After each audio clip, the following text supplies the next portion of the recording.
முடிப்பினிலே என்ன சுரு தினம் தவிக்க பூவில் நல்ல தேன் இருக்கு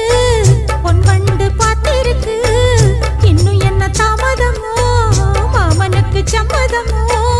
இப்பவே சொந்தம் கொள்ளவே கொஞ்சம் என் அருகில் வாமா சந்தைக்கு வந்த கிடி சாட சொல்லி பேசுதடி சந்தைக்கு வந்த மச்சான் சாட சொல்லி பேசுவதே முத்தம்மா முத்தம்மா பக்கம் வர வெக்கமா சொல்லவா